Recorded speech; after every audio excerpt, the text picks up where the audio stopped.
Bueno, vamos a comenzar viendo lo de composición centesimal. Bien, para ver las transparencias, rellenar el apunte. Recuerden que tienen que tener la calculadora y la tabla periódica a mano. Voy a empezar con la definición de composición centesimal. Son los gramos de un determinado compuesto que yo tengo en 100 gramos de un determinado elemento que yo tengo en 100 gramos de ese compuesto. Para eso yo les he enseñado recién a calcular el peso molecular. Bien, entonces hemos sacado el peso molecular del peróxido de hidrógeno, que es 34. Hay dos formas en las cuales podemos sacar esa composición centesimal, que se refiere al porcentaje de hidrógeno y al porcentaje de oxígeno que tiene el peróxido de hidrógeno.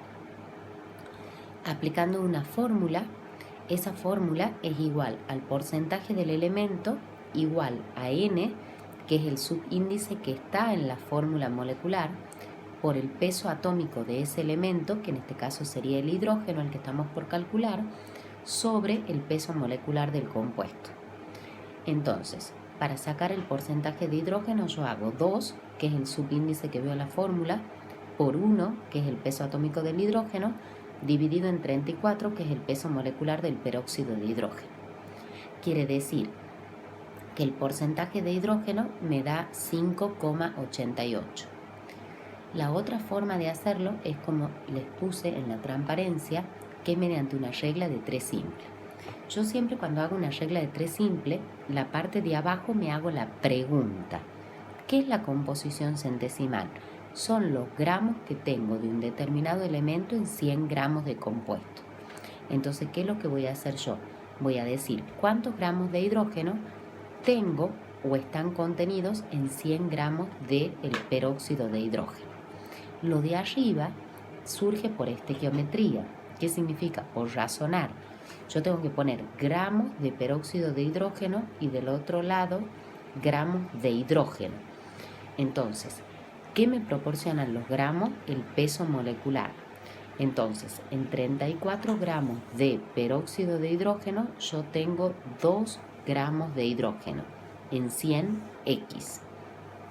Ese resultado está expresado en gramos. ¿Cómo se pone la respuesta? Se pone 5,88% de hidrógeno. Bien, para calcular el porcentaje de oxígeno lo puedo hacer por diferencia, o sea, hacer 100 menos el porcentaje de hidrógeno y obtengo el porcentaje de oxígeno. Recuerden que la sumatoria de las composiciones centesimales me tiene que dar igual a 100, o sea, siempre hay un margen de error entre 99,98 a 100,02. O si no, lo puedo sacar también por la regla de 3 simple, bien, de decir cuántos gramos de oxígeno tengo en 100 gramos de peróxido de hidrógeno, o también lo puedo sacar con la formulita que les he enseñado. Ahora, vamos a la definición de fórmula mínima y fórmula molecular. Fórmula mínima bruta o empírica es exactamente lo mismo. Bien, es la mínima relación que existe entre los átomos de un elemento dentro de un compuesto. Y la molecular es la relación real que existe. Vamos a los ejemplos para que se entiendan estas definiciones. Bien, ¿qué han visto ustedes en la nomenclatura? La fórmula molecular de los compuestos inorgánicos, o sea, del peróxido de hidrógeno, por ejemplo, hidrógeno 2, oxígeno 2. Esa es la fórmula molecular, la fórmula real de ese compuesto. Vamos a la mínima relación, esto es matemática. Yo en la fórmula molecular estoy diciendo que cada 2 átomos de hidrógeno hay 2 átomos de oxígeno. Para sacar la mínima relación significa que yo tengo que dividir en un número. ¿En qué voy a dividir? Por ejemplo, en 2. Bien, si yo divido en 2, significa que la mínima relación de átomos, es decir, que por un átomo de hidrógeno se combina un átomo de oxígeno. Esa es la relación 1,1. Cuando yo tengo el dióxido de azufre, por ejemplo, No es que yo puedo dividir en 2 y a mí me va a quedar eso azufre 0,5. No, las relaciones son en números enteros. Entonces, muchas veces me coincide la fórmula mínima con la fórmula molecular. En el último ejemplo tenemos la glucosa, bien, o la fórmula de un compuesto que ya vamos a ver en química biológica, donde es carbono 6, hidrógeno 12, oxígeno 6. Bien, su mínima relación de átomos significa que yo voy a dividir en 6. O sea, por cada átomo de carbono hay 2 átomos de hidrógeno y un átomo de oxígeno. Cuando nos vamos al problemita que está ahí en el cuaderno de fórmula mínima y molecular, estamos hablando que ese compuesto presenta un determinado porcentaje de carbono, de hidrógeno y el resto de oxígeno. Primero, cuando yo hago un problema de fórmula mínima y molecular, parto de los porcentajes. Me falta el de un compuesto, lo puedo sacar por diferencia, 100 menos la sumatoria del carbono y del hidrógeno. Hay una receta de cocina o tips que le llamo yo.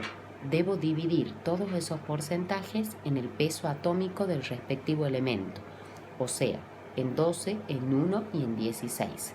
De ahí voy a obtener 3 resultados. De esos resultados yo tengo que ver el resultado más chico, o sea, el numerito que sea más chico.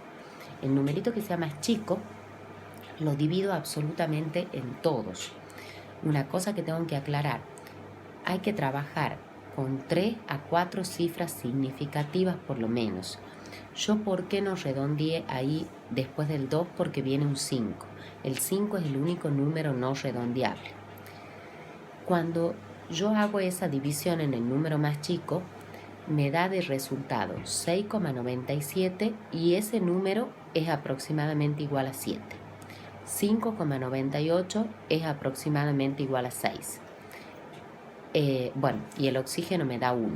Significa que esos subíndices que yo tengo ahí son, esos numeritos que tengo yo ahí son los subíndices de mi fórmula mínima.